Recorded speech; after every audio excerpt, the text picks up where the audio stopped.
England, 1819. The rain fell softly over the gardens of the Ashford estate that spring afternoon, painting the flowers with a melancholic sheen that seemed to mirror Lady Catherine's state of mind.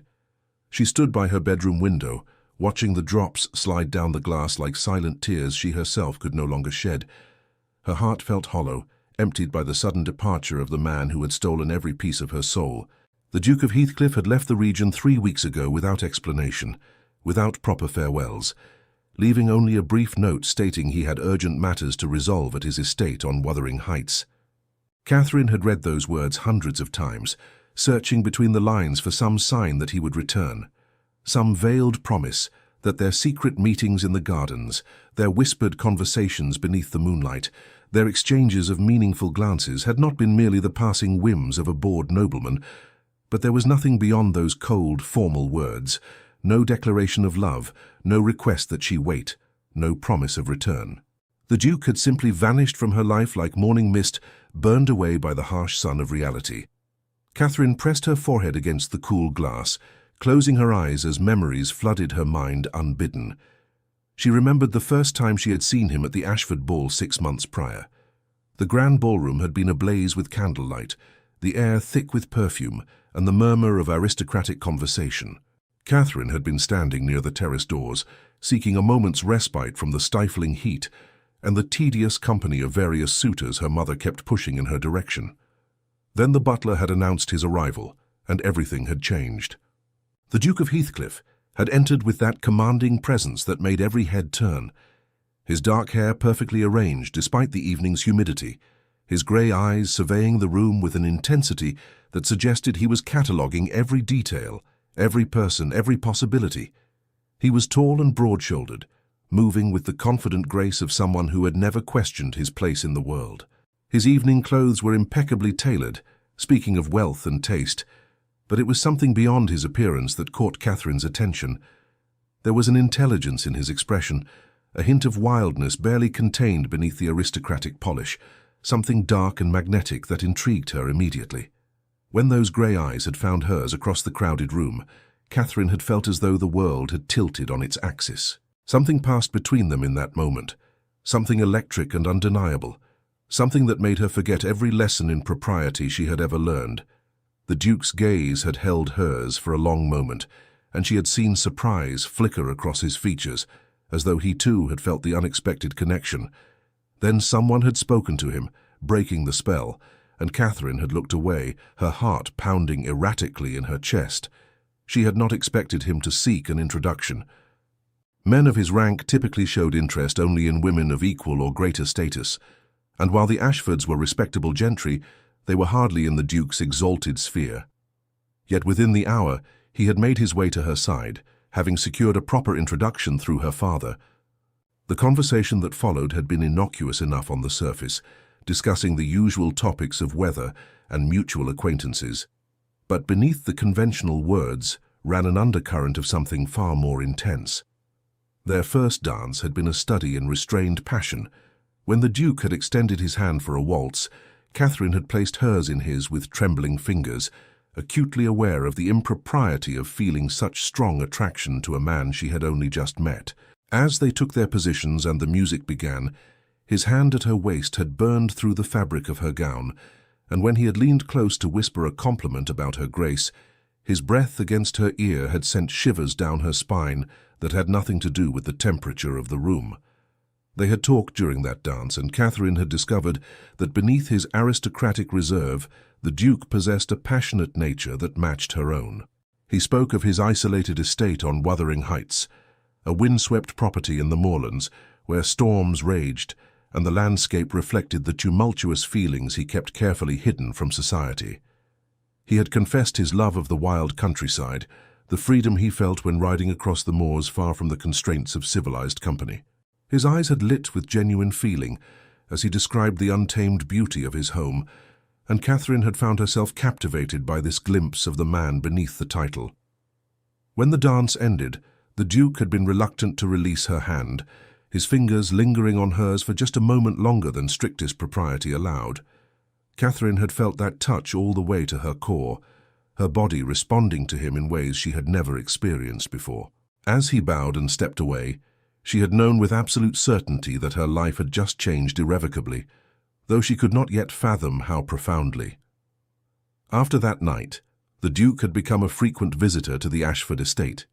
He claimed friendship with Catherine's father, and indeed the two men spent hours in the study discussing matters of politics and land management. Lord Ashford was flattered by the attention of such an important nobleman, never suspecting that his guest's true interest lay not in conversation about crop rotation and parliamentary reform, but in stolen moments with his daughter. Catherine knew the truth. She saw it in the way the Duke's gaze sought hers across the drawing room during afternoon calls, in the way he maneuvered to be near her during walks in the garden, suggesting particular paths that would take them momentarily out of sight of their chaperones. She felt it in the subtle touches that lasted just a moment longer than propriety allowed, his hand steadying her elbow as they navigated garden steps, his fingers brushing hers as he handed her a book he thought she might enjoy. Their connection deepened with each encounter. The Duke would arrive at the Ashford estate with the wind of the moors still clinging to him, bringing with him an energy and intensity that set Catherine's pulse racing. He told her about Wuthering Heights, painting pictures with his words of a wild and beautiful place, where convention held less sway, where one could breathe freely without the suffocating restrictions of society. Catherine found herself longing to see this place he described with such passion, to understand the part of him that came alive in that wind-swept landscape. During one memorable afternoon, they had found themselves alone in the Ashford library, while the rest of the household was occupied with preparations for an upcoming dinner party. The Duke had been examining the family's collection of books, making comments about various titles, when he had pulled down a volume of poetry. He had opened it to a specific page and began reading aloud, his voice low and intimate in the quiet room, verses about love and longing that seemed to speak directly to what existed between them. His eyes had lifted from the page to meet hers, and Catherine had felt her breath catch at the intensity of his gaze. He had continued through the poem, each word seeming to carry double meaning, each phrase a declaration that he could not make openly. When he finished, he had closed the book slowly, his gaze never leaving hers. "Poetry has a way of expressing what we dare not say in plain speech," he had murmured, moving closer to her. "It gives voice to feelings that society deems too intense, too passionate for polite conversation." "And what feelings would those be, Your Grace?" Catherine had asked, surprised by her own boldness. The Duke had smiled, a slow, sensual curve of his lips that made her pulse quicken. "The kind that keep a man awake at night, Lady Catherine. The kind that make him question every decision he has made, every obligation he has accepted. The kind that make him wish he were free to follow his heart rather than his duty, to claim what he desires rather than accept what has been arranged for him." Before Catherine could respond, they had heard footsteps approaching, and the Duke had stepped back to a respectful distance, replacing the book on the shelf with practiced ease. But the words had hung between them, unfinished and electric, adding to the building tension that characterized every interaction they shared. As weeks turned into months, Catherine had begun to wonder if perhaps the Duke would never act on whatever feelings existed between them. She understood there were complications in his life, obligations that bound him in ways he could not fully explain. Yet she had allowed herself to hope that his feelings for her were strong enough to overcome these obstacles, that eventually he would speak to her father and make their connection formal and recognized. But the proposal never came. Instead, the Duke continued his pattern of visits and meaningful glances, of conversations laden with subtext and touches that promised more than they delivered. Catherine found herself caught in a limbo of anticipation and frustration, certain of his feelings, yet uncertain of his intentions, longing for clarity, yet afraid of what that clarity might reveal. Her mother had begun to notice the Duke's attentions and had grown increasingly concerned. Lady Ashford was a practical woman who understood the ways of society all too well. She knew that a Duke's interest, however flattering, meant nothing without a formal declaration. She had tried to warn Catherine against reading too much into the Duke's behavior, reminding her daughter that men of high rank often engaged in flirtations that meant nothing beyond the moment's amusement. "You must guard your heart, Catherine," her mother had cautioned during one of their private conversations. "The Duke is a charming man, but he has made no formal approach to your father. Until he does, you must not allow yourself to hope for more than friendship. Men of his station have obligations and expectations that often prevent them from following their hearts, even when those hearts are genuinely engaged. Catherine had nodded dutifully, but she could not make herself believe that what she felt, what she sensed flowing between herself and the Duke, was anything as trivial as a passing flirtation. When he looked at her, she saw longing that matched her own. When he spoke to her, she heard the unspoken words beneath the acceptable conversation. When he was near her, she felt the pull of connection so strong it seemed impossible that he did not feel it equally. Then came that last evening in the garden, the night that had filled Catherine with such hope, only to be followed by such crushing disappointment. It had been a warm evening in late April, the air heavy with the scent of jasmine and newly bloomed roses.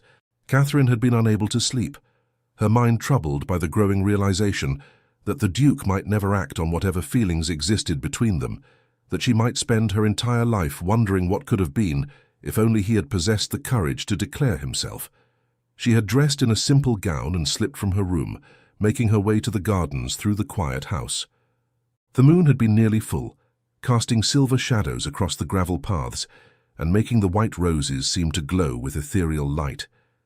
Catherine had walked among the flowers, trying to sort through her tangled emotions, trying to decide whether she should continue to hope or whether she should begin the painful process of letting go of her dreams.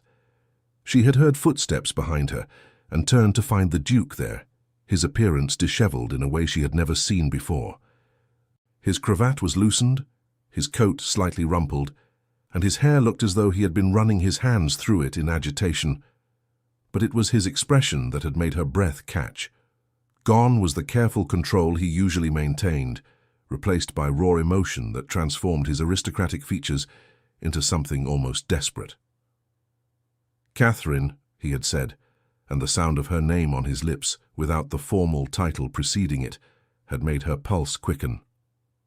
He had stepped closer, close enough that she could see the conflict warring in his eyes, the battle between duty and desire written plainly across his face. "I should not be here. This is highly improper. If anyone were to discover us alone together at this hour, your reputation would be compromised beyond repair." "Yet here you are," Catherine had whispered, emboldened by the darkness and the desperate need to understand what lay between them. "Why did you come, Your Grace? What drives you to seek me out in the dead of night if not something more than simple friendship?" He had reached out then, his fingers brushing her cheek with such tenderness that tears had sprung to her eyes. His touch had been gentle yet possessive, conveying both reverence and longing in that single gesture. "You have undone me completely," he had confessed, his voice rough with emotion. "From the moment I saw you across that ballroom, I have been lost. Every day I tell myself I must return to Wuthering Heights, must remove myself from this temptation, must stop torturing us both with my presence. Yet I find myself drawn back to you like a moth to flame, unable to stay away, no matter how much wisdom dictates that I should." Catherine's heart had soared at his words, hope blooming bright and fierce in her chest. "Then don't leave," she had breathed, her hand covering his where it rested against her face. "Stay, speak to my father. Make your intentions known. Whatever obstacles exist, surely we can overcome them together. Love should be enough to conquer any difficulty." But something had shuttered in his expression at her words, pain and frustration replacing the tender longing of moments before. He had stepped back, withdrawing his hand as though burned, and Catherine had felt the chill of his absence like a physical blow. "It is not so simple, Catherine," he had said, his voice tight with restraint. "There are matters, complications you cannot understand. I am bound by an arrangement made long ago, a contract signed when I was barely more than a child. I am engaged to another woman, Catherine. The wedding was arranged by our families, a merger of estates and fortunes that has nothing to do with hearts or feelings." The words had struck Catherine like a physical blow, stealing the breath from her lungs. "Engaged? But you never mentioned, you never said anything about another woman. How could you pursue me, make me fall in love with you when you belong to someone else?" "Because I am a selfish fool," he had replied, anguish clear in his voice. "Because from the moment I met you, every promise I had made, every obligation I had accepted, became unbearable. But I cannot simply walk away from my responsibilities, Catherine. There are legal contracts, family expectations, the honor of my name at stake. I must return to Wuthering Heights and find a way to extricate myself from this engagement, to free myself, so that I can come to you as a man with nothing standing between us." "Then there is a path forward?" Catherine had asked, desperate hope warring with the pain of learning about his engagement. "You will return? There is some resolution that will allow us to be together?" He had pulled her into his arms then, holding her with a desperation that spoke of deep feeling. "I will find a way, Catherine. I swear it on everything I hold sacred. I will go to Wuthering Heights. I will meet with solicitors. I will do whatever it takes to break this engagement and free myself. But I need time. You must trust me and wait." "Can you do that? Can you have faith in what exists between us, even when I cannot yet give you the promises you deserve?" She had believed him. God help her. She had believed every word, had read promise and commitment in every syllable, had convinced herself that this was merely a temporary separation before their future together could begin. When he had pressed kisses to her temple, whispered words of devotion, promised to return as soon as he was free, she had surrendered to the embrace completely, memorizing the feel of him, the scent of him, the sound of his heartbeat beneath her ear. But that had been 3 weeks ago, and since then nothing but silence. The note he had left had been delivered by his valet the morning after their garden encounter, brief and formal, stating only that he had departed for Wuthering Heights to attend to urgent matters. There had been no personal message, no reassurance, no timeline for his return. Whatever complications he faced at his moorland estate, he had clearly decided they were insurmountable. He had left her with nothing but memories and a broken heart, abandoned her to whatever fate awaited, without his protection or his love. Catherine opened her eyes, pulling herself back from the painful memories to the equally painful present. The rain continued to fall outside her window, and somewhere in the house she could hear her mother's voice calling for the servants, the normal sounds of daily life continuing around her, despite the fact that her own life felt suspended in misery. A knock at her door pulled Catherine from her reverie. Her mother entered without waiting for permission, her expression a mixture of excitement and determination that immediately put Catherine on guard. Lady Ashford was dressed in her finest afternoon gown, her hair perfectly arranged, looking every inch the aristocratic matriarch. There was a brightness in her eyes that Catherine recognized as the look of someone who believed they were about to deliver wonderful news. "Catherine, darling, you must come downstairs immediately," Lady Ashford announced, her hands clasped together in barely contained enthusiasm. "We have the most wonderful news, and your father wishes to share it with you directly. This is a momentous occasion, one that will secure your future and elevate our family's position considerably." Catherine felt a cold dread settle in her stomach at her mother's words. "I am not feeling well, Mother," she replied, turning back to the window in hopes of postponing whatever announcement awaited her. Perhaps later would be more suitable. "I find myself quite fatigued and would prefer to rest." "Nonsense! You have been moping in this room for weeks now, ever since that Duke disappeared to his gloomy estate on Wuthering Heights, without so much as a backward glance," her mother said with characteristic bluntness. "This news will surely lift your spirits and help you understand that there are far more practical considerations in life than romantic fancies and broken promises. Come now, don't keep your father waiting. This concerns your future, my dear, and it is time you thought of practical matters rather than impossible dreams." The words confirmed Catherine's worst fears about what awaited her downstairs, but she allowed herself to be led from the room and down the grand staircase to her father's study, her feet feeling leaden with each step. Lord Ashford's study was a masculine room dominated by heavy furniture and leather-bound books, smelling of pipe tobacco and old paper.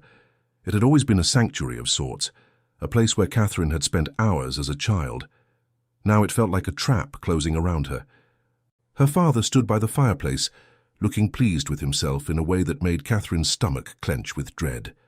Beside him stood a man Catherine recognized from various social gatherings, Lord Edmund Linton, heir to a substantial fortune and known throughout the county as an eligible bachelor of impeccable standing. He was perhaps 10 years older than Catherine, with fair hair going slightly thin at the temples, regular features that might have been handsome if they held any warmth, and pale blue eyes that assessed her with the cold calculation of someone evaluating property rather than a potential wife. Catherine felt the blood drain from her face as understanding crashed over her like a wave. This was not merely a social call. This was something far more permanent and infinitely more terrible. "Ah, Catherine, there you are," her father said warmly, gesturing her into the room with obvious satisfaction. "Come in, my dear. Lord Linton and I have just concluded some very important business, and it involves you most directly. This is a great day for our family, one that will ensure your security and our continued prosperity." Catherine forced herself to step fully into the room, though every instinct screamed at her to turn and run. "Father, what have you done?" "I have secured your future, my dear," Lord Ashford replied, seeming oblivious to her distress. "Lord Linton has asked for your hand in marriage, and I have gladly accepted on your behalf. The contracts have been signed, the settlements agreed upon, and the wedding will take place 1 month from today. Is this not wonderful news? You will be Lady Linton, mistress of one of the finest estates in the county." The room seemed to spin around Catherine as the full horror of her situation became clear. 1 month. They were giving her 1 month before binding her for life to a man she barely knew, a man she did not love, a man who was not the Duke of Heathcliff. She looked at Lord Linton, seeing him clearly for the first time, and what she saw made her skin crawl. There was no warmth in his expression, no hint of the passion or connection she had shared with Heathcliff. His gaze was appraising and possessive, the look of a man who had just acquired a valuable asset. "Lord Linton," Catherine managed to say, her voice barely above a whisper, "might I have a word with you privately? There are matters we must discuss before this arrangement can proceed." Her father frowned, but Lord Linton raised a hand. "It is quite all right, Lord Ashford. Your daughter naturally wishes to become better acquainted with her future husband. If you and Lady Ashford would excuse us for a moment, I am happy to address any concerns Lady Catherine might have." Once they were alone, Catherine struggled to find the right words. "My lord, I am honoured by your proposal, truly I am. But I must ask you to reconsider this arrangement. My affections are otherwise engaged, and it would be unfair to both of us to enter into a marriage under such circumstances." Lord Linton's expression did not change, remaining coolly pleasant. "I am well aware of your infatuation with the Duke of Heathcliff, Lady Catherine. The entire county has observed his attentions toward you and your obvious receptiveness to them. However, I must point out that the Duke has left for Wuthering Heights without declaring himself, has he not? He has had months to make his intentions known, yet he chose to depart without taking any such action. Clearly, whatever his feelings may have been, they were insufficient to overcome whatever obstacles he faced. The brutal accuracy of his assessment cut Catherine deeply. "That may be true, but my feelings have not changed. I cannot promise to be a good wife to you when my heart belongs to another." "I do not require your heart, Lady Catherine," Lord Linton replied matter-of-factly. "I require your name, your connections, and your ability to manage my household and bear my children. Your feelings are your own affair, provided you conduct yourself with appropriate discretion. I am offering you a secure future, position in society, and the respect that comes with being Lady Linton. What the Duke offered you was nothing but passionate words and broken promises. I think the choice is quite clear." Catherine wanted to argue, to rage against the cold, mercenary nature of his proposal, but what could she say? He was right about Heathcliff. The man she loved had offered her nothing tangible. Whatever his reasons for leaving, the result was the same. He had abandoned her to this fate. "I see," she said quietly, defeat weighing heavily on her shoulders. "And there is no possibility of delaying the wedding?" "Your father and I agreed that a swift wedding would be best for all concerned," Lord Linton said, and there was something in his tone that suggested he knew exactly why speed was necessary. He wanted to bind her to him before Heathcliff could return. "The banns will be read starting this Sunday, and we shall be married 4 weeks hence. I hope you will come to see this arrangement as the blessing it truly is, Lady Catherine." The following weeks passed in a blur of misery and wedding preparations. Catherine moved through her days like a ghost, smiling when required, accepting congratulations from neighbours and friends who seemed oblivious to her pain. Her mother was in her element, planning every detail of the wedding with meticulous care, discussing flowers and menus and guest lists with an enthusiasm Catherine could not begin to share. Lady Ashford had chosen white roses for the church decorations, explaining to anyone who would listen that they symbolized purity and new beginnings.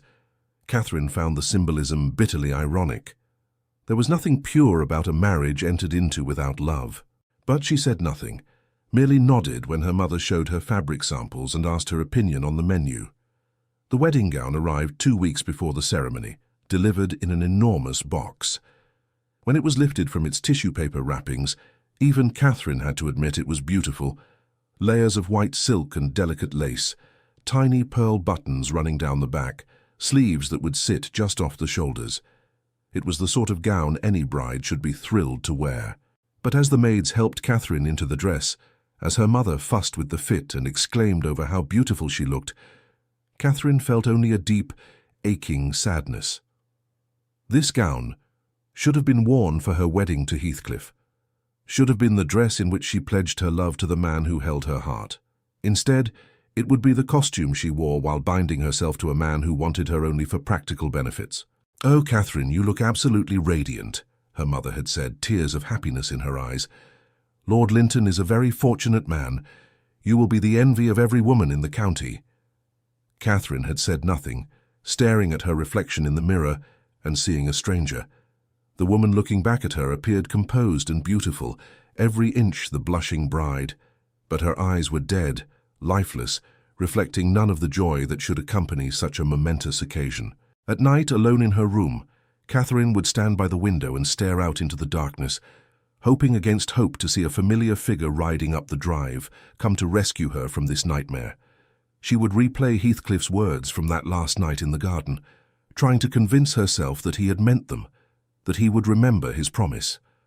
But the drive remained empty, night after night, and as the days counted down toward her wedding, hope slowly died in her chest.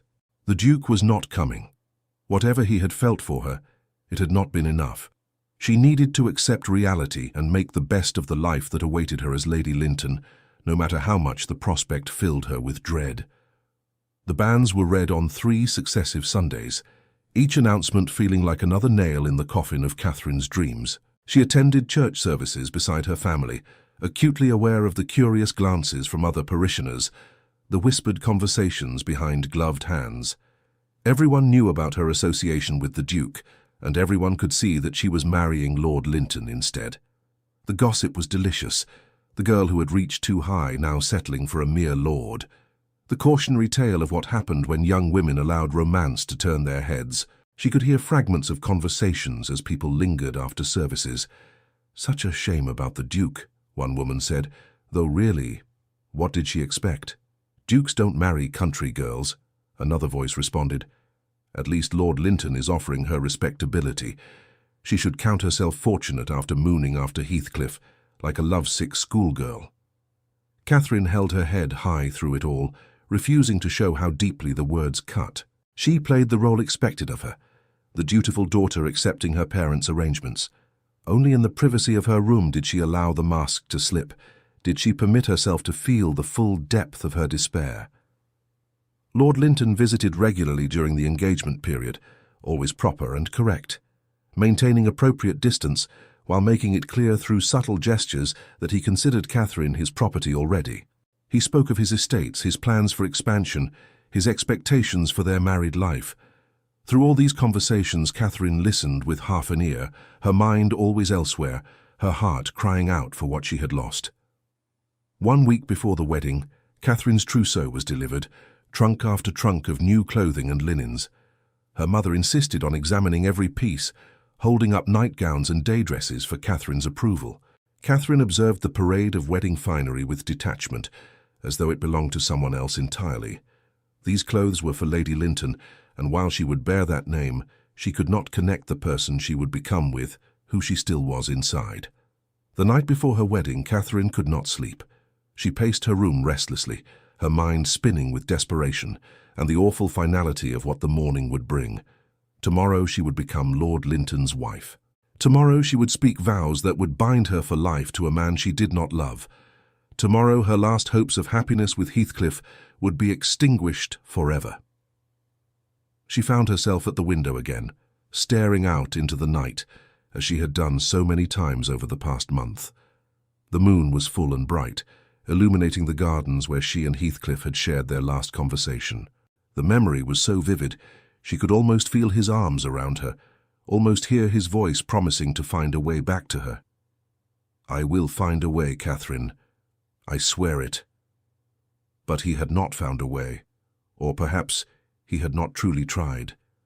Perhaps Lord Linton was right, and she had been nothing but a pleasant diversion, a country miss who had mistaken sophisticated flirtation for genuine feeling. Perhaps his departure had been relief rather than regret, an escape from entanglement with a woman unsuitable for his station. Catherine pressed her forehead against the cool glass, tears finally falling after weeks of holding them back. Tomorrow she would marry Lord Linton. Tomorrow she would begin her new life, and she would do her best to bury the memory of grey eyes and whispered promises, of moonlit gardens and the feeling of being truly, deeply loved. The morning of the wedding dawned clear and bright, the sort of perfect spring day that seemed to mock Catherine's inner turmoil. Sunshine streamed through her window, birds sang cheerfully in the garden, and the entire estate buzzed with activity as final preparations were made. Her mother and the maids descended upon her room early, chattering excitedly as they helped her bathe and dress, arranging her hair in an elaborate style that left her feeling like a stranger in her own skin. The wedding gown fit perfectly, its weight seeming to press down on her shoulders like a physical burden. As the maids fastened the tiny pearl buttons and arranged her veil, Catherine stared at her reflection, barely recognizing the woman in the mirror. She appeared composed and beautiful, every inch the blushing bride, but inside her heart was breaking. "Oh, Catherine, you look absolutely radiant," her mother exclaimed, tears shimmering in her eyes. "Lord Linton is a very fortunate man indeed." Catherine said nothing, unable to trust her voice. She simply nodded, allowing herself to be led downstairs where her father waited, looking proud and satisfied with the match he had arranged.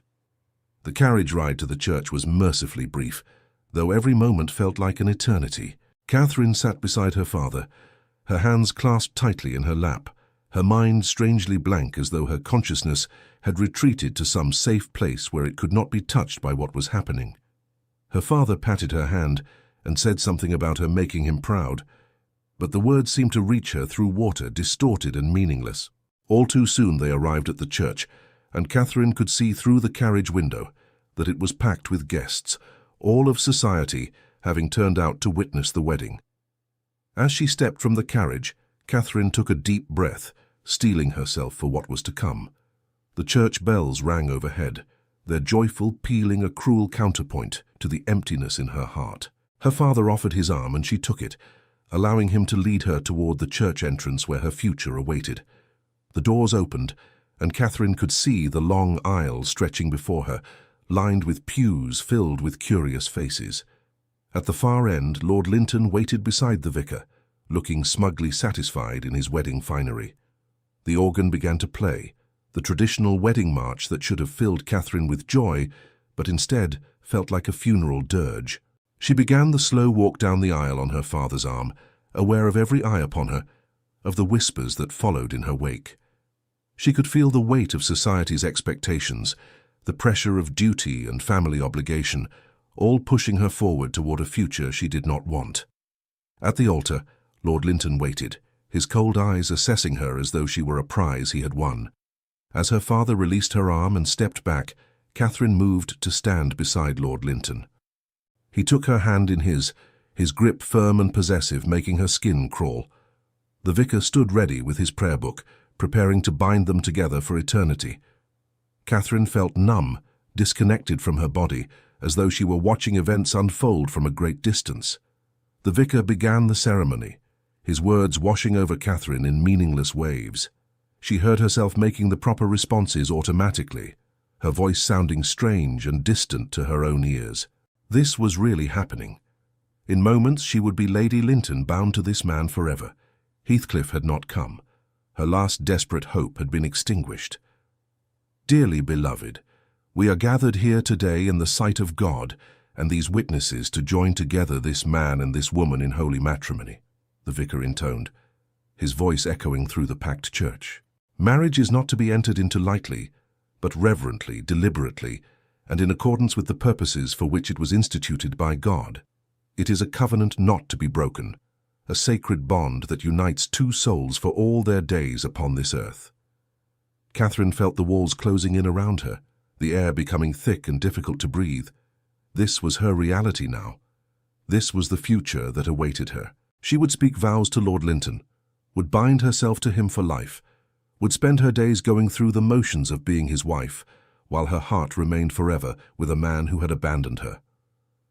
Marriage should not be undertaken carelessly or selfishly, but thoughtfully and with reverence for the commitment being made. The vicar continued, his words seeming to mock Catherine's situation. There was nothing thoughtful about this marriage, nothing reverent about speaking vows without love.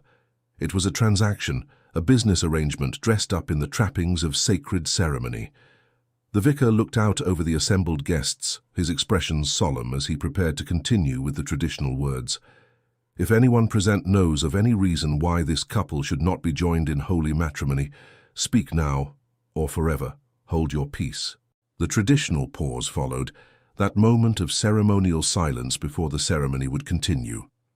Catherine had heard these words at other weddings, had watched as the brief pause passed without incident before the vows were exchanged. It was merely a formality, a ritual observation that no one ever actually responded to. She closed her eyes, trying to gather the strength to speak the vows that would seal her fate, trying to resign herself to the life that stretched before her. In that moment, the church doors burst open with a tremendous crash that echoed through the sacred space like thunder. The sound was so sudden, so violent, that several guests cried out in alarm. Every head turned as one toward the disturbance, gasps and exclamations filling the air.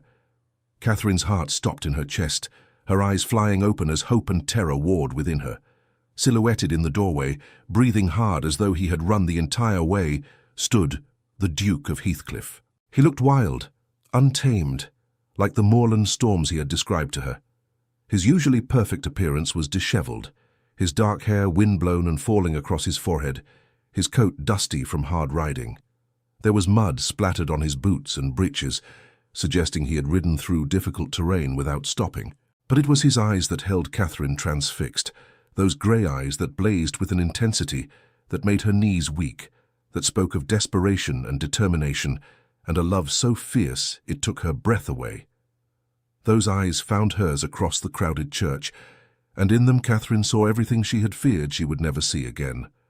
Longing, devotion, an apology for the pain he had caused. And underneath it all, a fierce possessive claim that said she belonged to him and him alone, that no ceremony on earth could change that fundamental truth. "I object," the Duke declared, his voice ringing through the stunned silence with absolute authority. "I object with every fibre of my being to this travesty of a marriage." Chaos erupted instantly. Gasps and exclamations filled the church as every guest began talking at once, voices rising in shock and excitement and scandalized delight.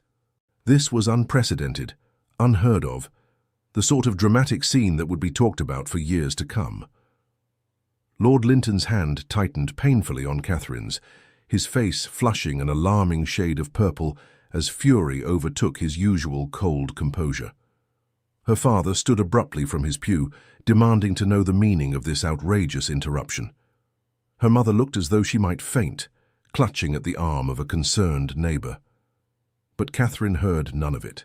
Her entire world had narrowed to the man striding down the aisle toward her, his eyes never leaving hers, his expression a mixture of determination and desperate hope. Each step he took seemed to resonate through her body, her heart beginning to beat again after weeks of feeling dead inside. He had come. Against all odds, despite everything, Heathcliff had come for her. "You have no right to interrupt these proceedings, Your Grace," the vicar protested, his face pale with shock but his voice attempting to maintain ecclesiastical authority. "This wedding has been properly arranged and announced. The banns have been read on 3 successive Sundays. The contracts have been signed. You cannot simply burst in here and disrupt a sacred ceremony." "I have every right," Heathcliff replied, never breaking stride until he stood directly before Catherine and Lord Linton, so close that Catherine could see the wild beating of his pulse in his throat, could smell the scent of wind and moor that clung to him. Because this woman belongs with me, because I have loved her from the moment I first saw her, and every moment since has only deepened that love. Because I have spent the last month in hell, fighting to free myself from obligations I never wanted, so that I could return to her a whole man, capable of offering her everything she deserves. Catherine felt tears streaming down her face, her heart pounding so hard she thought it might burst from her chest. The numbness that had possessed her since she entered the church was gone, replaced by overwhelming emotion. Joy. Relief. A desperate hope that this was real, that he truly had come back for her. "You left," she whispered, her voice breaking with the weight of all the pain she had carried. "You left me without explanation, without promise. You went to Wuthering Heights, and I heard nothing. I thought you did not want me, that you had chosen your obligations over what we shared." The pain that flashed across Heathcliff's face was almost unbearable to witness. He reached out as though to touch her, then seemed to remember where they were, that she was standing beside another man in a church full of witnesses. His hands clenched into fists at his sides, trembling with the effort of restraining himself. "Not want you. Catherine, wanting you has consumed me, destroyed me, remade me completely. Every moment away from you has been torture beyond description. When I left for Wuthering Heights, it was because I could not bear to pursue you while bound to another woman. It would have been dishonorable, would have compromised you beyond repair." He turned to address the assembled crowd, his voice carrying throughout the church, with the natural authority of his rank and the passion of his conviction. "When I left here a month ago, I was engaged to another woman. It was an arrangement made when I was barely more than a child, a contract signed by families seeking to merge estates and fortunes. It had nothing to do with hearts or feelings, nothing to do with the kind of love that makes life worth living. But it was a legal obligation nonetheless, one I could not simply walk away from without consequences." Murmurs rippled through the crowd like waves. Catherine's mother had indeed fainted now, slumping against a neighbor who frantically waved smelling salts under her nose. Her father looked thunderous, his face red with anger and embarrassment. Lord Linton was trembling with barely suppressed rage beside her. But Catherine could only stare at Heathcliff, drinking in every word, her heart soaring with each revelation. "I told myself I could not pursue Catherine while bound to another," Heathcliff continued, his voice raw with emotion. "I told myself it would be dishonorable, that I must resolve my prior commitments before offering myself to her. So I returned to Wuthering Heights, and I fought with everything I had to break that engagement. I met with solicitors day and night, negotiated settlements, did everything in my power to free myself from a contract I never wanted in the first place." He paused, his jaw clenching, as though the memory still pained him. "The family refused to release me easily. They demanded compensation for the breach of agreement, for the embarrassment of a broken engagement, for the loss of the alliance they had planned. It took every penny I had, every asset I could liquidate, every favor I could call in. I sold properties, borrowed against my estates, mortgaged Wuthering Heights itself to raise the funds they demanded. I bankrupted myself to be free for her." Gasps echoed through the church. To hear a duke admit to financial ruin was shocking enough, but to admit it so openly, to confess such vulnerability before a crowd of witnesses, was almost unprecedented. Catherine felt fresh tears streaming down her face as she realized the full extent of what he had sacrificed, what he had endured in the month they had been apart. "I received word that the final documents had been signed only yesterday morning," Heathcliff continued, his eyes returning to Catherine's face, holding her gaze with an intensity that made everything else fade away. "The engagement was dissolved, the settlements paid, my obligations fulfilled at last. I was finally free. Free to love you, free to claim you, free to offer you my name and my life without shame or dishonor. I did not even take time to change my clothes or rest. I saddled my horse and rode through the night from Wuthering Heights, nearly killing the poor beast in my desperation to reach you before it was too late." He took a step closer, and Catherine could see the exhaustion in his face now. the dark circles under his eyes that spoke of sleepless nights, the lines of strain that had not been there a month ago. But beneath the exhaustion burned a fire that nothing could extinguish, a determination that would not be denied. "I knew I might be too late," he said, his voice dropping lower, becoming more intimate despite the crowd of witnesses. "I knew your father might have arranged another match, that you might have given up on me after my unexplained departure. I rode through the night with my heart in my throat, terrified that I would arrive to find you already married, already lost to me forever. But I could not let you marry another man, without at least telling you the truth, without letting you know that I love you more than my own life, more than my title, more than my estates or my position in society. That I would give up everything, surrender my very name if it meant being with you." "This is preposterous," Lord Linton exploded, his carefully maintained composure finally shattering completely. "The contracts are signed, the bans have been read, the settlements have been agreed upon, this wedding will proceed, and you, sir, will be escorted from this church immediately. Guards, someone remove this madman." But no one moved. The guests were too transfixed by the drama unfolding before them, too captivated by the raw emotion on display. Even the church wardens stood frozen, unwilling to lay hands on a duke, uncertain of their authority in such an unprecedented situation. The vicar looked helplessly from Lord Linton to the duke and back again, clearly out of his depth and unsure how to proceed. Heathcliff ignored Lord Linton completely, his attention focused entirely on Catherine. He took another step forward, closing the distance between them until he stood so close she could feel the heat radiating from his body, could see the rapid rise and fall of his chest as he struggled to control his breathing after his desperate ride. "Catherine," he said, and hearing her name spoken with such tenderness, such desperate longing, nearly undid her completely. "I know I have no right to ask this of you after what I have put you through. I know you have every reason to hate me, to choose the security and certainty that Lord Linton offers over the uncertainty I represent." He gestured to himself with a bitter, self-deprecating smile. "I am practically penniless now, my estates heavily mortgaged to pay for my freedom. Wuthering Heights itself stands on the brink of ruin, saved from complete bankruptcy only by the barest margin. All I can offer you is my name, my title, and a love that will never diminish or fade. I can offer you a life of struggle and hardship as we work to rebuild what I have sacrificed. I can offer you scandal and gossip, for society will never forget that you jilted one man at the altar to run away with another."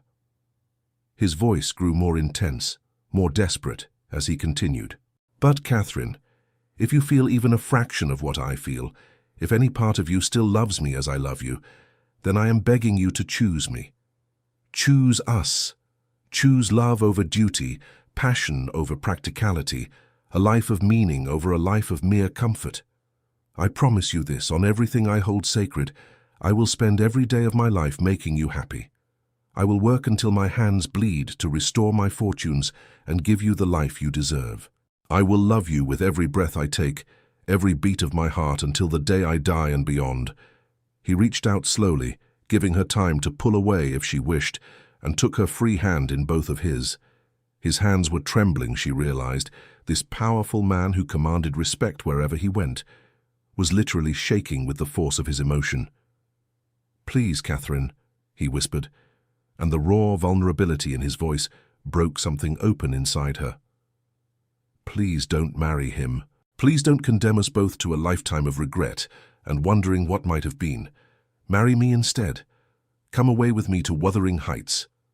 Let us build a life together, a life filled with the kind of love that poets write about, the kind of passion that makes every struggle worthwhile."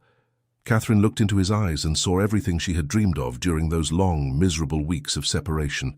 She saw love, true and deep and unwavering. She saw commitment, the kind that had driven him to sacrifice everything he owned for the chance to win her hand. She saw her future, not the empty shell of existence that awaited her as Lady Linton, but a life of meaning and purpose and overwhelming love. Then she looked at Lord Linton, at the man she was supposed to marry in the next few minutes. She saw the cold fury in his eyes, the possessive grip on her hand that spoke of ownership rather than affection. She thought of the life that awaited her as his wife, comfortable and secure but loveless, an existence of going through the motions while her heart remained forever elsewhere. She thought of growing old beside a man she did not love, bearing his children without passion, managing his household without joy, all the while wondering what her life could have been if only she had possessed the courage to choose differently. The choice was no choice at all. "No," Catherine said, her voice growing stronger with each word as certainty filled her. She pulled her hand from Lord Linton's grip with such force that he stumbled backward slightly, his face contorting with shock and rage. "I cannot marry you, Lord Linton. My heart belongs to another, and it would be wrong, it would be a sin against everything sacred. To speak vows I cannot keep with my whole being. This wedding is ended. I will not be your wife." The church erupted once more, voices rising in a cacophony of shock and excitement and scandalized delight. Lord Linton was shouting about broken contracts and damaged reputations, his carefully cultivated dignity completely shattered. Catherine's father was demanding explanations and threatening legal action, his voice booming over the general chaos. Her mother had fainted again, or perhaps had never fully recovered from the first swoon. The guests were in an uproar, some expressing outrage at the spectacle, others clearly thrilled by the unprecedented drama unfolding before them. But Catherine heard none of it. She stepped away from Lord Linton toward Heathcliff, closing the small distance between them, and suddenly she was in his arms, enfolded in his embrace as though she had finally come home after a long and difficult journey. His arms came around her fiercely, possessively, holding her so tightly she could barely breathe. But she did not care. She wrapped her own arms around him, pressing close, feeling his heart thundering against her chest, his breath hot against her hair, as he whispered her name over and over, like a prayer of thanksgiving. "Are you certain?" he asked, pulling back just enough to look into her eyes, his hands coming up to frame her face with infinite tenderness. "Your family will be furious. Society will be scandalized. You will be the subject of gossip for months, possibly years. They will say terrible things about you, about us. Are you truly certain this is what you want?" Catherine laughed through her tears, pressing her palm to his cheek, feeling the rough stubble there that spoke of his frantic ride, his desperation to reach her in time. "I have been miserable without you. I have spent a month feeling as though I were dying by inches, going through the motions of living while my soul cried out for you. I do not care what society thinks or what gossip they spread. All I care about is being with you, loving you, building a life together. Yes, I am certain, I choose you, I will always choose you, in this life and whatever comes after." The vicar, looking as though he might faint himself, cleared his throat nervously. The poor man was clearly torn between his duty to complete the ceremony he had been hired to perform and his reluctance to antagonize a duke. "Your Grace, Lady Catherine, this is most irregular. The young lady is standing in her wedding gown, having just refused to marry her intended groom. The contracts are signed, the settlements agreed upon. There will be legal ramifications, financial penalties for breach of contract. Perhaps it would be prudent to wait, to allow time for proper arrangements to be made, for solicitors to sort out the legal complications." But Heathcliff shook his head, a smile breaking across his face for the first time since his dramatic entrance, transforming his features from desperate to almost boyishly happy. "Absolutely not. I have waited long enough.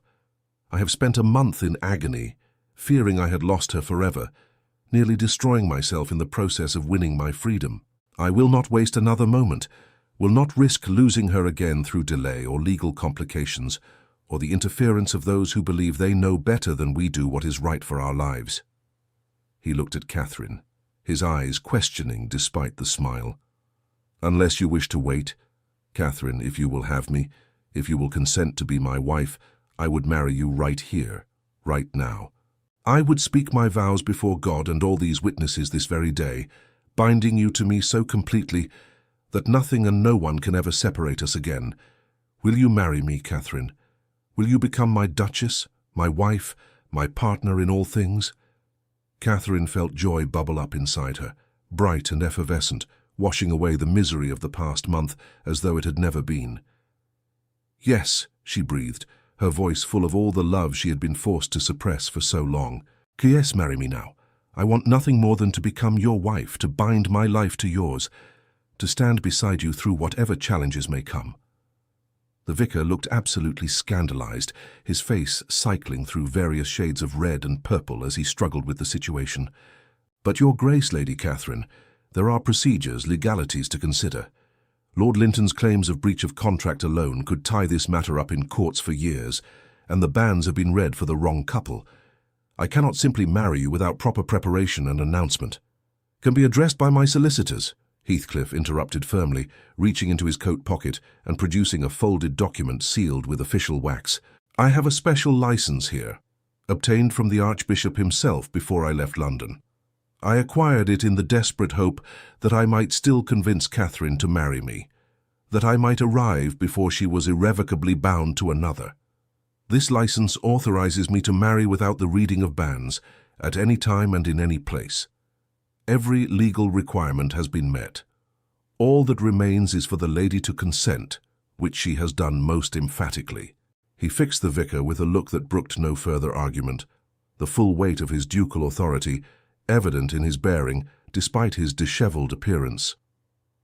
"Unless you would deny us the sacrament of marriage, vicar, unless you would turn us away from God's house when we come seeking his blessing on our union, I suggest we proceed immediately, or I can simply carry Catherine away from here this moment and find another clergyman more willing to perform his duty." The vicar looked helplessly at Lord Ashford, seeking some guidance or authority to lean on, but Catherine's father was too stunned by the turn of events to offer coherent objection. He stood with his mouth opening and closing like a landed fish, unable to find words adequate to the situation. The assembled guests were in an uproar, some expressing outrage at the spectacle, others clearly thrilled by the unprecedented drama. Lord Linton had stormed partway down the aisle, his groomsmen gathering around him uncertainly, clearly torn between supporting their friend and acknowledging that antagonizing a duke was rarely wise. Catherine turned to her parents, knowing she owed them at least an acknowledgement of what this moment meant, of the scandal it would create and the social difficulties that would follow. "Mother, father," she said, her voice steady despite the chaos surrounding them, one hand still held firmly in Heathcliff's grip, as though afraid he might vanish if she released him. "I know this is not what you planned. I know you arranged the match with Lord Linton, believing it was in my best interests, that it would provide security and status. But I love the Duke of Heathcliff with all my heart.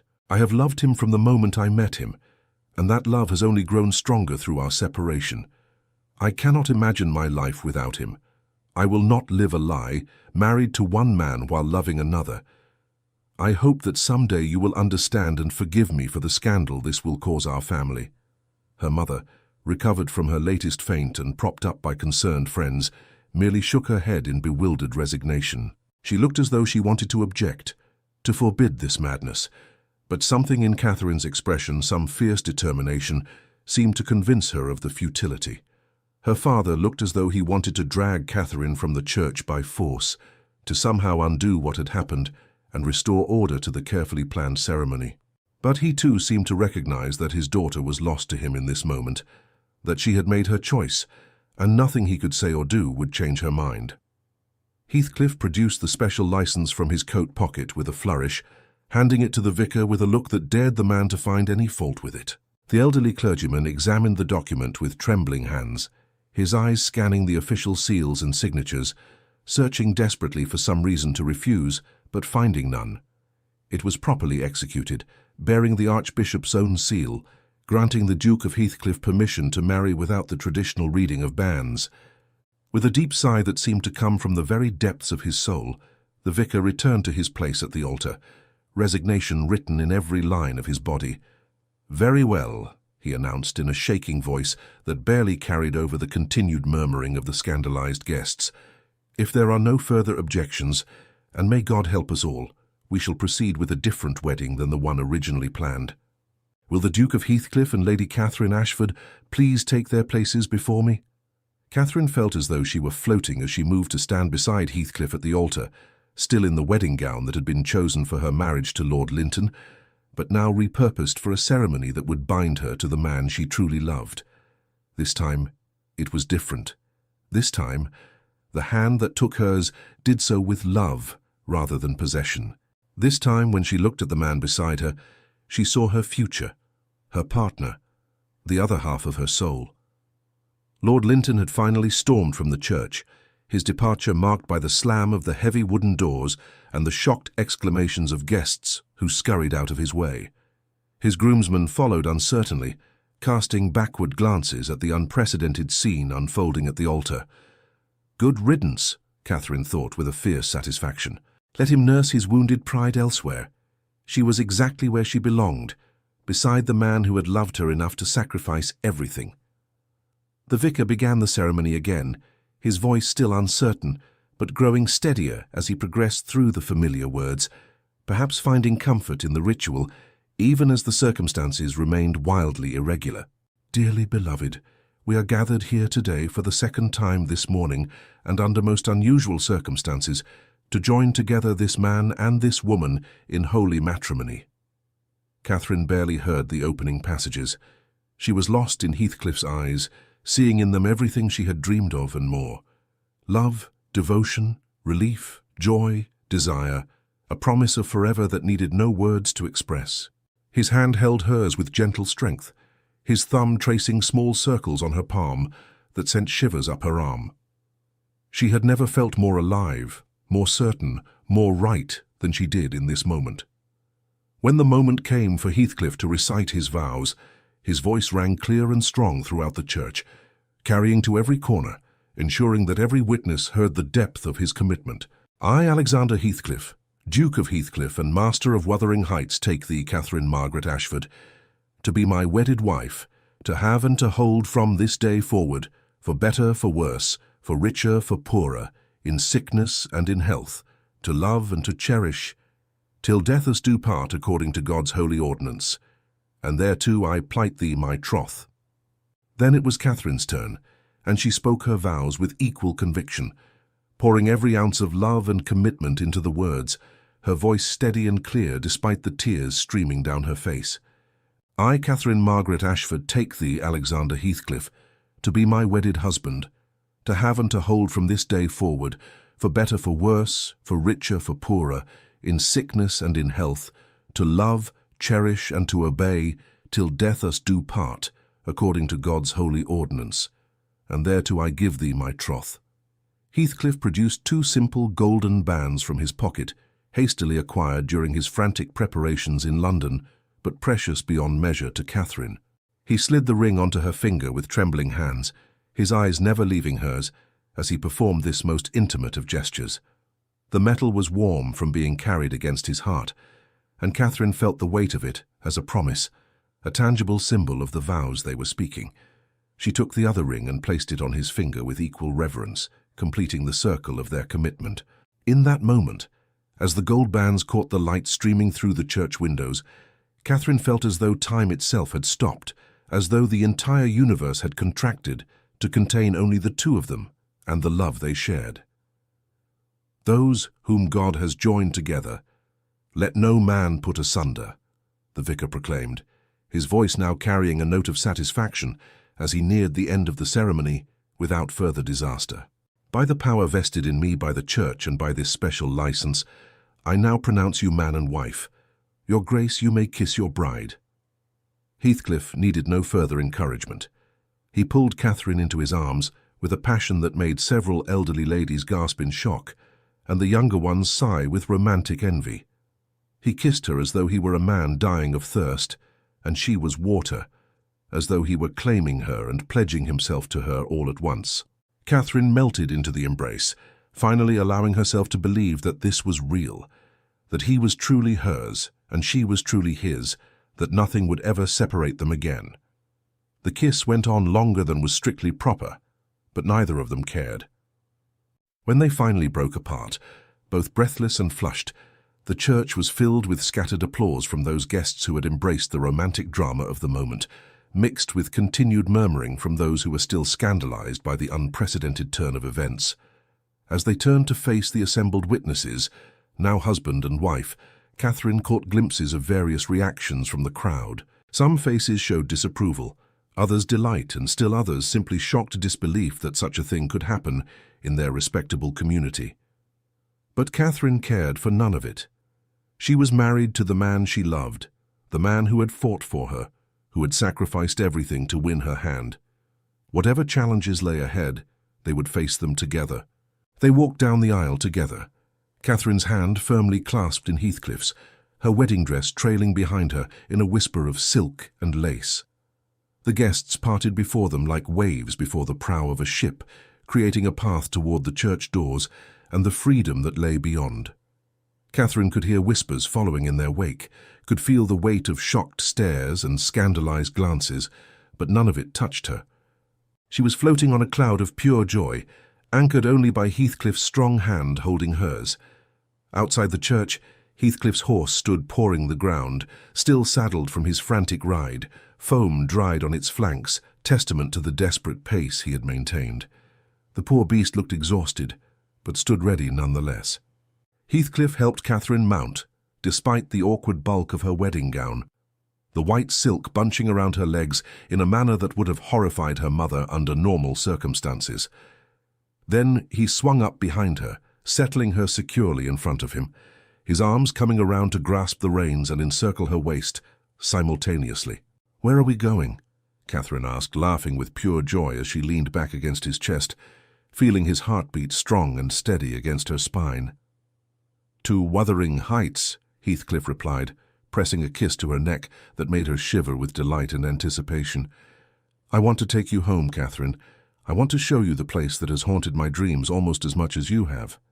I want to begin our life together without delay, away from the scandal and gossip, in a place where it is just us and the love we share. I want to wake tomorrow morning with you beside me in my own bed, in our own home, with the wind from the moors singing through the windows and the entire future stretching before us." They rode away from the chaos they had left behind, Catherine held securely in her husband's arms, her wedding dress streaming behind them like a banner. She should have felt anxious about the future, worried about the financial difficulties Heathcliff had mentioned, concerned about the scandal they had created. But all she felt was an overwhelming sense of rightness, of finally being exactly where she belonged. They rode through the countryside as the afternoon sun climbed higher in the sky, leaving the cultivated fields and gentle landscapes of her childhood home behind. The terrain gradually changed, becoming wilder, more rugged, as they approached the moorlands that housed Wuthering Heights. Catherine watched in fascination as rolling hills gave way to windswept heaths, as neat hedgerows disappeared in favor of ancient stone walls, as the whole character of the land shifted from tame to untamed. "It is beautiful," she breathed, taking in the stark grandeur of the moors, the wild beauty that Heathcliff had described to her during their conversations. "I can see why you love it here, why you always seemed restless in the gentler landscapes near my father's estate." "This is where I belong," Heathcliff said, his voice carrying a note of deep satisfaction. "This is where we belong now, you and I. The moors are harsh but honest, Catherine. There is no pretense here, no artificial civility covering base motives. The wind howls when it wishes, the storms rage without apology, and life exists in its truest form. After the suffocation of society and its endless rules, this place feels like freedom." As the sun began its descent toward the horizon, painting the sky in shades of orange and gold, they crested a final hill, and Catherine got her first glimpse of Wuthering Heights. The house stood proud and solitary, against the dramatic landscape, a solid stone manor that looked as though it had grown from the very earth itself. It was smaller than the grand ducal estates she had heard described, more austere in its architecture, but there was something compelling about its wind-swept isolation, its stark beauty that matched the wild landscape surrounding it. "Welcome home, Duchess," Heathcliff murmured in her ear as they approached the house, and Catherine felt a thrill run through her at the title, at the realization that she was truly his wife now, that this wild and beautiful place was now her home as well.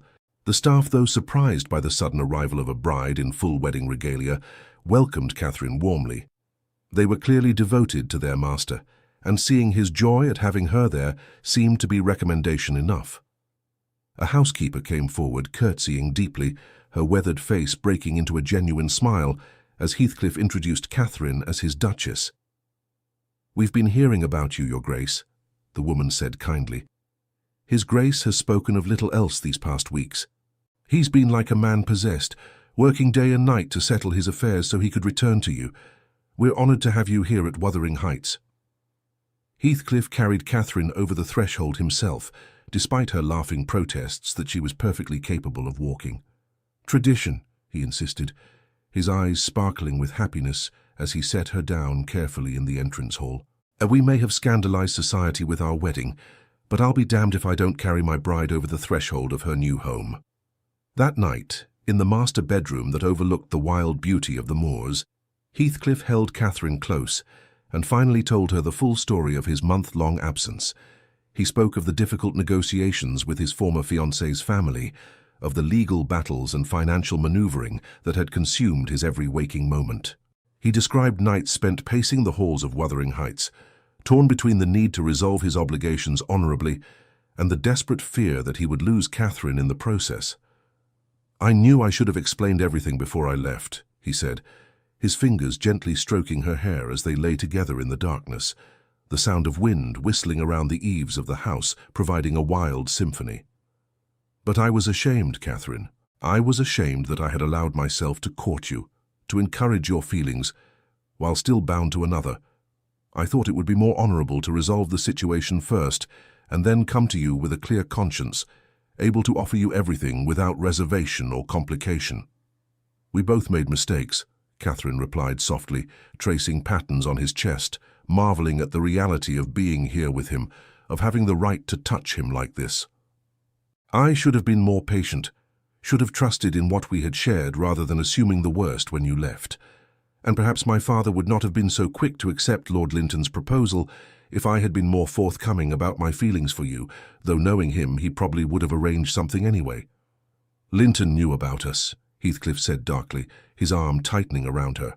"He knew about our connection, and he deliberately moved quickly to secure you before I could return.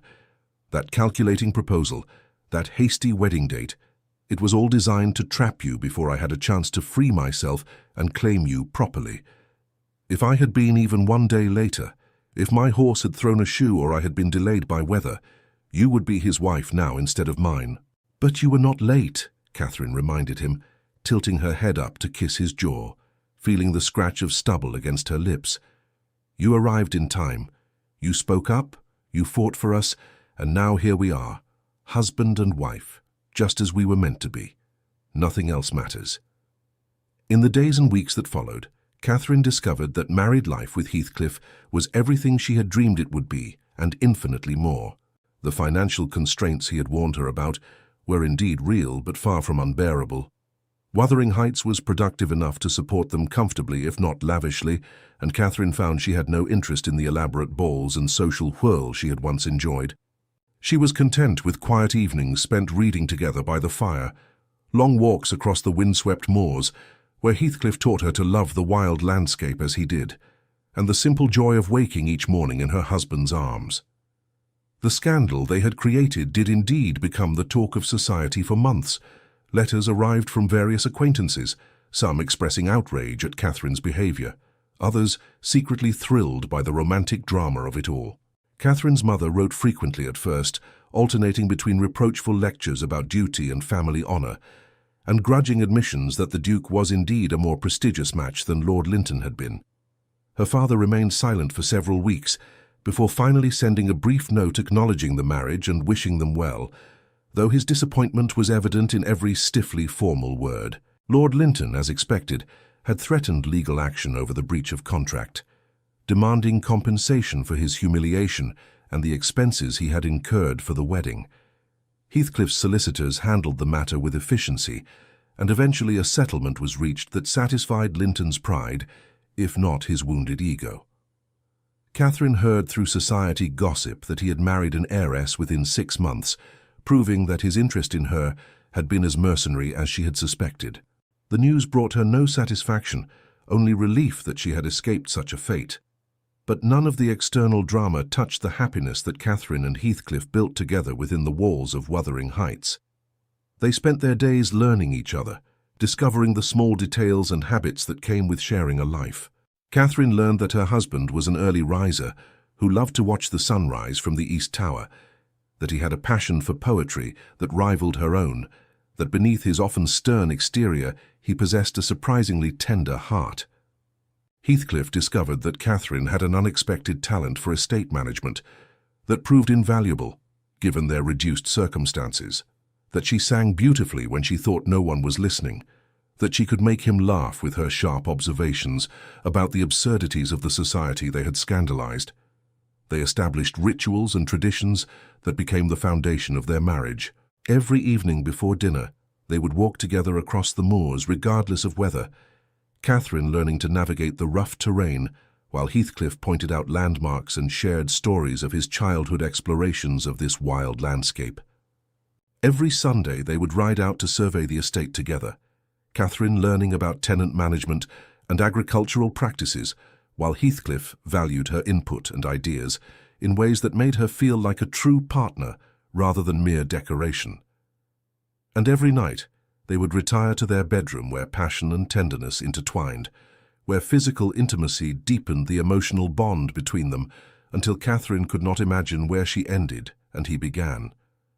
3 months into their marriage, Catherine received an unexpected visitor.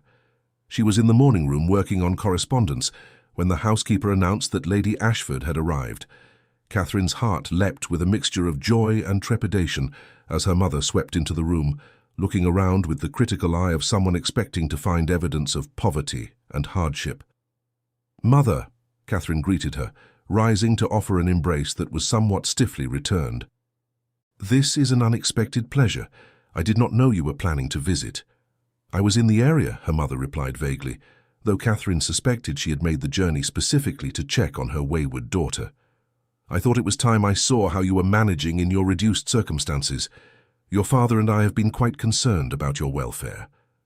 Catherine bit back a smile at her mother's tone, which suggested she expected to find her daughter living in squalor. "As you can see, we are quite comfortable.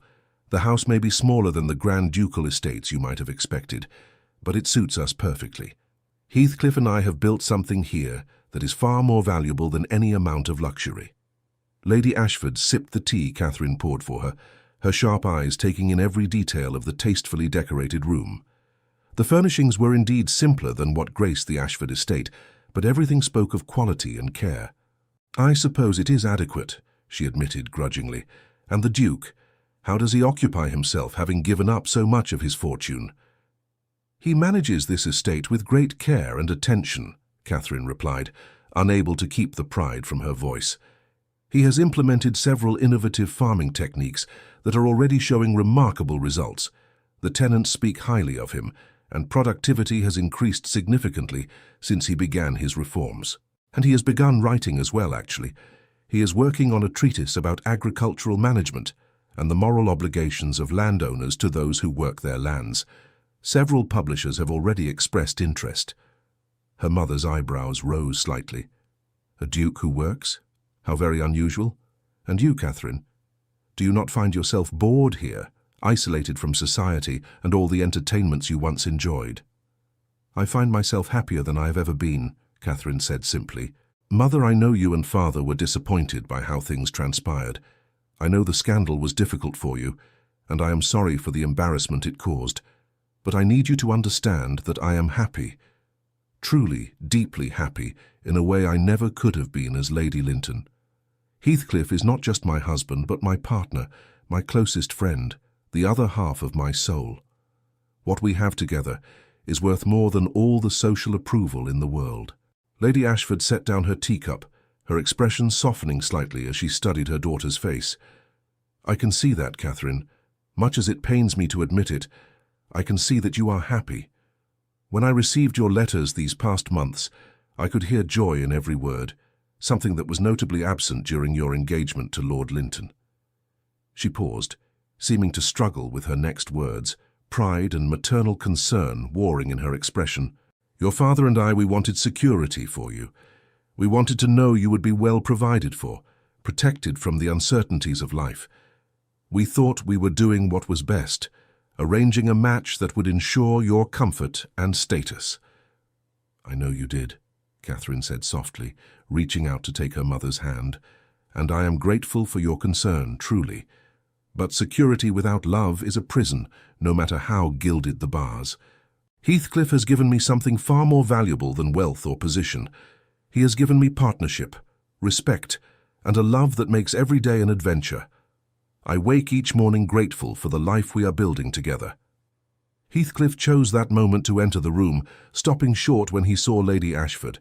To his credit, he recovered quickly, bowing with perfect courtesy despite his informal country attire, slightly dusty from his morning work on the estate. "Lady Ashford, what a pleasant surprise. I hope you will forgive me for not being present to greet you properly. I was out inspecting the North Fields, where we have been implementing new drainage systems." Catherine watched as her mother assessed her son-in-law, taking in his informal dress, the slight dishevelment that came from actual physical work, the easy confidence with which he moved. She saw the moment her mother's reservations crumbled, replaced by reluctant approval. Here was a man who clearly loved her daughter, who worked alongside his tenants rather than simply giving orders from a distance, who possessed both strength and gentleness in equal measure. "Your Grace," Lady Ashford replied, inclining her head.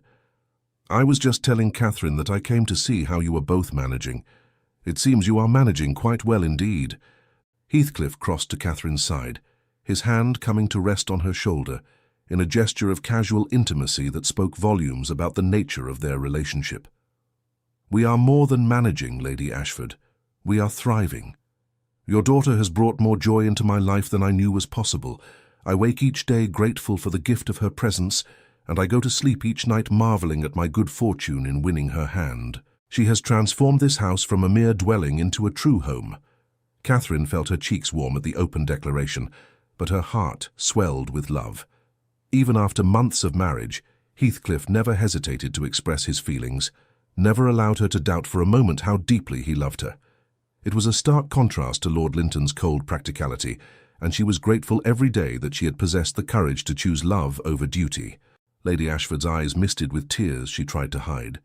"I see that, Your Grace, and I must say, while the manner of your marriage was certainly unconventional, I cannot deny that you make my daughter happy.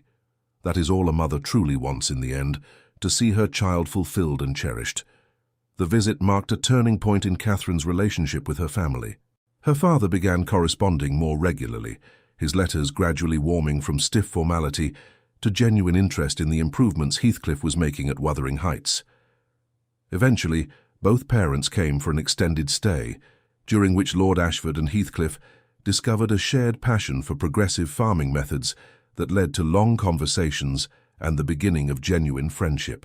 The rift caused by the wedding day drama slowly healed, replaced by a new understanding built on mutual respect rather than blind adherence to social expectations. As autumn painted the moors in shades of gold and amber, Catherine discovered she was with child. The news filled her with a mixture of joy and terror, but Heathcliff's reaction dispelled all her fears. He had wept openly when she told him, gathering her into his arms with such tender care that she felt cherished beyond measure, as though she were the most precious thing in his world.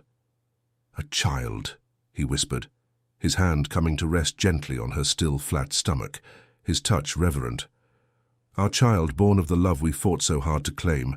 Catherine, you have given me everything, a home filled with warmth instead of emptiness, a purpose beyond mere duty, a love that sustains me through every challenge. And now this gift, this miraculous gift, I do not have words adequate to express what this means to me." The pregnancy progressed smoothly, and Catherine found herself cocooned in her husband's devotion.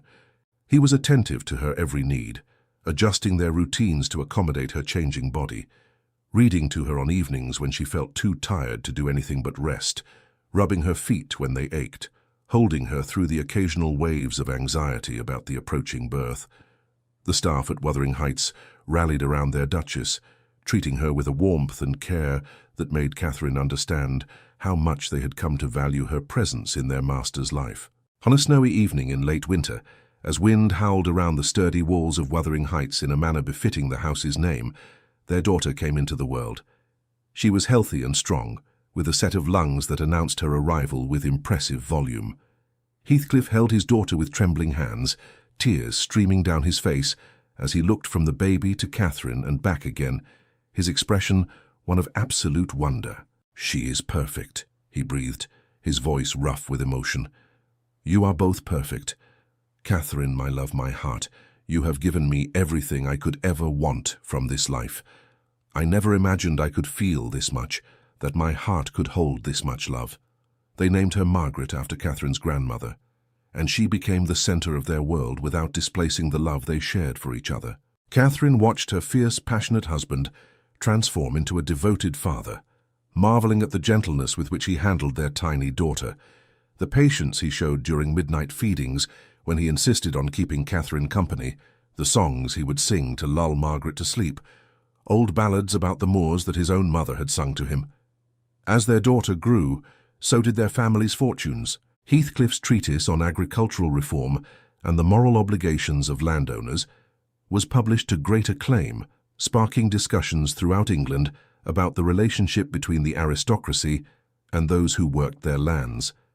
The book's success led to invitations to speak at various societies and institutions, and Heathcliff found himself becoming known not just as a duke, but as a reformer and progressive thinker. His innovative methods caught the attention of landowners throughout England, and soon he was being consulted on estate management across the country. The fees he commanded for his expertise, combined with the increasing productivity of Wuthering Heights under his careful management, began to restore the financial security he had sacrificed to win Catherine's hand. But wealth, when it returned, changed nothing fundamental about their lives. They remained at Wuthering Heights, preferring its wild beauty and the memories embedded in every room to the grandeur they could now afford elsewhere. They continued their evening walks across the moors and Sunday rides to survey the estate, now with Margaret toddling between them or riding on her father's shoulders, her delighted laughter carrying across the wind-swept landscape. Catherine often found herself reflecting on the chain of events that had brought her to this place of contentment. If Heathcliff had not left to resolve his prior engagement, if she had not been forced into a betrothal with Lord Linton, if he had not arrived at the church in time to stop the wedding, where would she be now? The thought of the alternative life she had almost lived, married to a man she did not love, never knowing the depth of passion and partnership she had found with Heathcliff, made her shudder with retroactive dread. On their first anniversary, Heathcliff surprised Catherine with a trip back to the church where they had been married. They stood together in the empty sanctuary, remembering that dramatic day, the chaos and scandal, the moment when everything had hung in the balance and could have gone either way. "Do you regret it?" Heathcliff asked quietly, his voice echoing slightly in the empty space. "The scandal, the gossip, the difficult months with your family, the financial struggles we have faced. If you could go back, knowing everything that would follow, would you still choose me?" Catherine turned to face him fully, taking both his hands in hers, her expression fierce with certainty. "I would choose you 1,000 times over, 10,000 times. In every lifetime, in every possible version of events, I would choose you. You are my heart, Heathcliff. You are my home, my partner, my dearest friend and greatest love. Nothing that came before matters, and nothing that may come in the future frightens me, because I know we will face it together. That is what marriage means to me, what our love means. Not the ceremony or the contracts, but the daily choice to stand beside you, to build this life with you, to love you with everything I am." He pulled her close, kissing her with a tenderness that still had the power to make her knees weak even after a year of marriage. "I love you, Catherine. More with each passing day, if such a thing is possible. You are the best decision I ever made, the greatest blessing I could have asked for. Thank you for choosing me. Thank you for having faith in us when I had not yet proven myself worthy of it. Thank you for being brave enough to say no to what was expected, and yes to what your heart knew was right. You proved yourself worthy the moment you burst through those church doors," Catherine replied, smiling at the memory that had once been terrifying, but now seemed romantic and perfect. "You could have stayed away, could have decided I was not worth the fight or the sacrifice, but you came for me. You claimed me before God and everyone, and in doing so you gave me the greatest gift imaginable. You gave me a love worth fighting for, worth sacrificing for, worth building a life around." As they left the church hand in hand, stepping out into the bright anniversary sunshine, Catherine felt a profound sense of gratitude for the journey that had brought them to this moment. The pain of those weeks when she had thought she had lost him forever had faded to a distant memory. eclipsed by the daily reality of a love that grew stronger and deeper with time. They returned home to Wuthering Heights to find their daughter waiting impatiently with her nursemaid, eager to show her parents the flowers she had picked from the garden, wild blooms that somehow thrived in the harsh moorland climate. As Margaret presented her bouquet with serious ceremony, as Heathcliff lifted his daughter into his arms with a laugh, as they walked together into their home filled with love and laughter, Catherine understood that this was what happiness looked like. Not grand gestures or dramatic declarations, though those had their place in bringing them together, but rather the quiet, steady accumulation of moments like these, ordinary and precious, building a life of meaning and joy. The small intimacies of married life, the shared glances across a crowded room, the comfort of falling asleep in familiar arms, the satisfaction of working together toward common goals, the miracle of watching their child grow and thrive. Heathcliff caught her eye over their daughter's head, and the look that passed between them needed no words. It spoke of partnership and passion, of challenges overcome and a future faced together, of a love that had been tested and proven unbreakable. Catherine smiled, her heart full to overflowing with contentment and gratitude for the life they had built together. Years passed, bringing with them the joys and challenges that accompany any life fully lived. Margaret grew into a spirited child who possessed her mother's intelligence and her father's passionate nature. She loved the moors as her father did, often accompanying him on his inspections of the estate, learning about the land and its management from an early age. She was eventually joined by a brother, a sturdy boy they named after Catherine's father, in a gesture that completed the reconciliation between the families. The house at Wuthering Heights rang with children's laughter, with the sounds of family dinners and birthday celebrations, with the daily chaos and beauty of a home filled with love. Catherine transformed the austere manor into a warm and welcoming space, adding touches of comfort without diminishing the wild character that made it unique. She established a school for the children of their tenant farmers, ensuring that the next generation would have opportunities for education and advancement. Heathcliff supported her efforts wholeheartedly, teaching occasional classes himself and taking pride in his wife's commitment to improving the lives of those who depended on them. Heathcliff's reputation as an agricultural innovator and social reformer continued to grow. He was eventually called to advise members of Parliament on matters of land reform and the responsibilities of the aristocracy to the working classes. The irony was not lost on Catherine that her husband, who had sacrificed his wealth and position for love, had built a new reputation based on merit and achievement rather than inherited status. He was respected not merely for his title, but for his mind, his innovations, and his genuine commitment to creating a more just society. Their love story became part of local folklore, told and retold with increasing embellishment as the years passed. But those who knew them personally understood that the real miracle was not the dramatic intervention at the church or the scandal that had followed. The real miracle was what came after, the marriage they had built on mutual respect, shared purpose, and a love that deepened with every passing year. They had proven that sometimes the most romantic gesture is not just the grand declaration, but the daily choice to honor, cherish, and support one another through all of life's joys and challenges. On their 10th anniversary, they hosted a grand celebration at Wuthering Heights, inviting family and friends to commemorate a decade of marriage. Catherine's parents were there, now fully reconciled to the match they had once opposed, doting on their grandchildren and exchanging looks with Heathcliff that spoke of respect and genuine affection earned over time.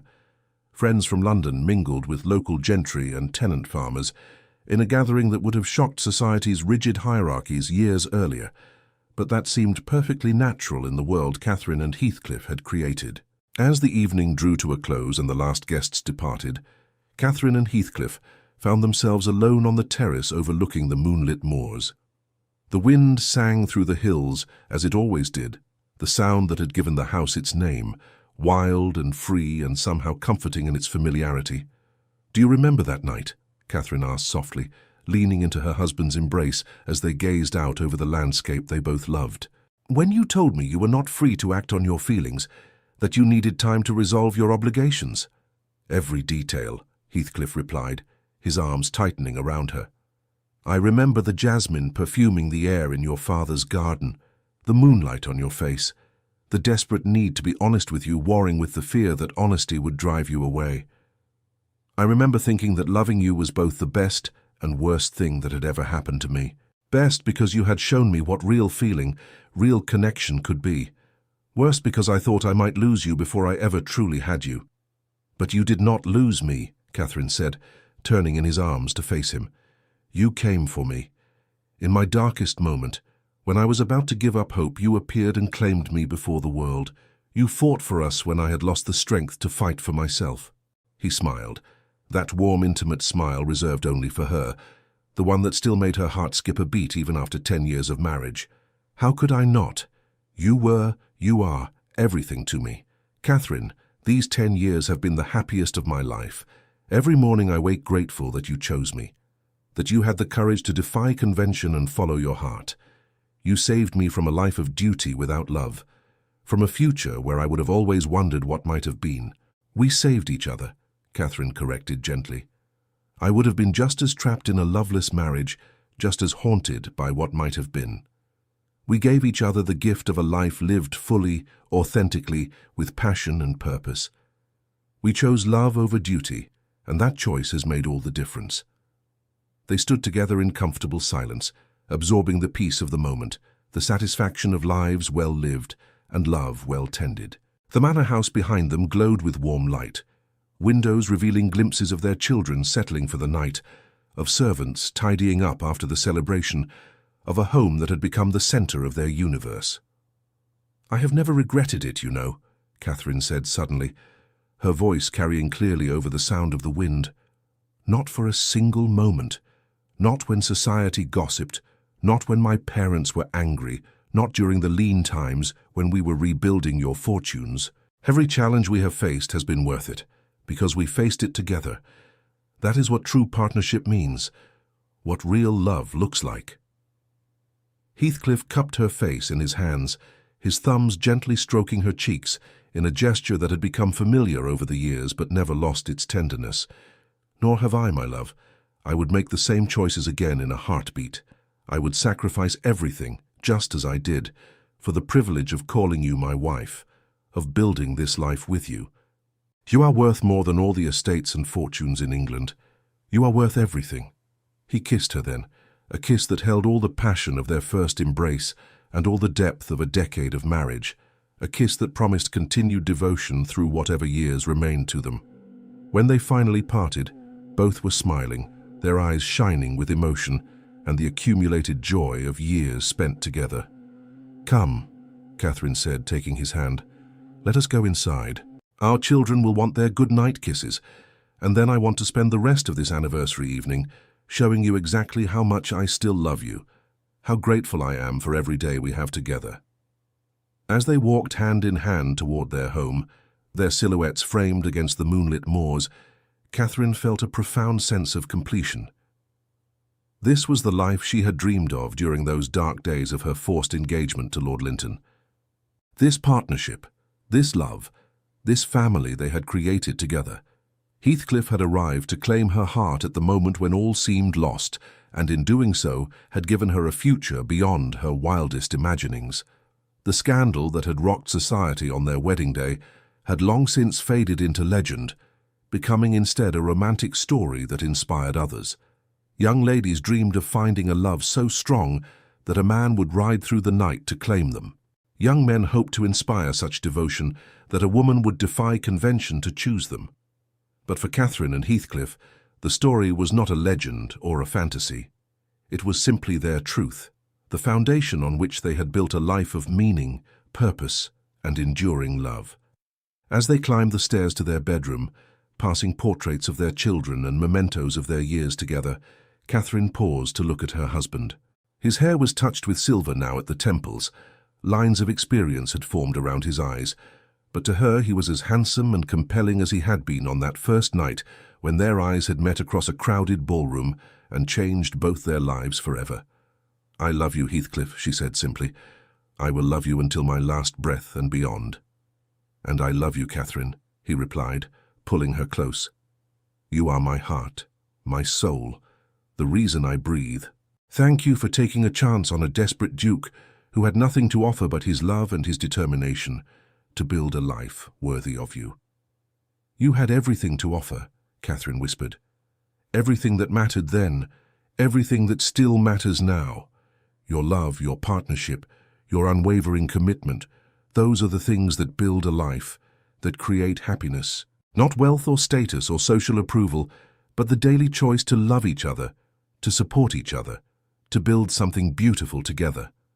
They entered their bedroom and closed the door behind them, shutting out the world to exist only in each other. Outside, the wind continued its eternal song across the moors, the sound that was as much a part of Wuthering Heights as the stones of its walls. The manor house settled into peaceful silence, home to a family bound by love stronger than duty, more enduring than scandal, more precious than any fortune. Catherine had been about to take vows to the wrong man, had stood on the precipice of a future without love or passion. But Heathcliff had arrived, dramatic and desperate and devoted, claiming her heart before God and everyone. He had given her the courage to choose love over duty, passion over practicality, happiness over convention. And she had never for a single moment regretted that choice. In the years that followed, their love story became woven into the very fabric of the moorlands surrounding Wuthering Heights. When young couples walked across the heaths, they would point to the house on the hill and tell the story of the Duke who had sacrificed everything for love, who had burst into a church to claim his bride at the last possible moment. Parents used their example when counseling their own children about marriage, reminding them that true happiness came not from advantageous matches, but from genuine connection and mutual devotion.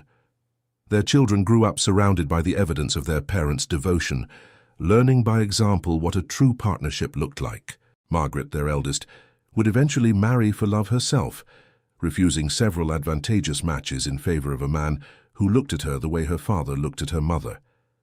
Their son learned that strength and tenderness were not opposing qualities, that a man could be both powerful and gentle, ambitious and devoted, successful and deeply in love with his wife. Catherine and Heathcliff grew old together gracefully, their love maturing like fine wine, becoming richer and more complex with age. When Catherine's hair turned silver, Heathcliff told her she was more beautiful than ever, and meant it with his whole heart. When Heathcliff's back ached from years of hard work on the estate, Catherine would sit with him by the fire, reading aloud from the poetry they both loved, her voice a balm to his weary body. They remained each other's best friend, closest confidant, and greatest love through all the seasons of their life together. On quiet evenings, they would sit together on the terrace at Wuthering Heights, watching the sun set over the moors they had learned to love together, and reflect on the incredible journey that had brought them to this moment of peace and contentment. They remembered the pain of separation, the despair of forced engagement, the miracle of reunion, and felt grateful for every moment, even the difficult ones, because those moments had shaped them and strengthened their bond. Their story, stripped of scandal and drama, was ultimately simple yet profound. Two people who loved each other enough to fight for that love, to sacrifice for it, to choose it over comfort and convention. They had created a life together that honored both passion and practicality, romance and responsibility. They had shown that love, real love, was not just about grand gestures in moments of crisis, but about the steady, daily commitment to building a life of meaning together. And it had all begun with a duke who refused to lose the woman he loved, who burst through church doors at the last possible moment to claim her heart. It had all begun with a woman brave enough to say no to duty and yes to love, courageous enough to trust her heart even when the world told her she was making a mistake. It had all begun with two souls recognizing in each other the promise of home, of belonging, of a love worth any sacrifice. This was their story. This was their truth. And it was, from beginning to end, a testament to the transformative power of love chosen freely and cherished daily.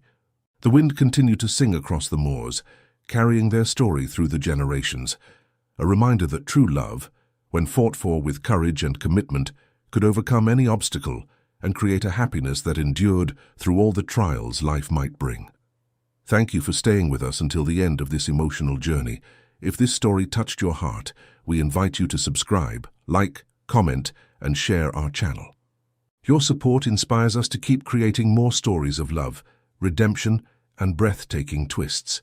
Help us reach our first 2,000 subscribers, and together we'll continue sharing tales that warm the heart. At the end of this video, you'll see a suggestion for another of our historical stories. Click and let yourself be enchanted by another unforgettable tale. With all our gratitude, Echoes of Romance.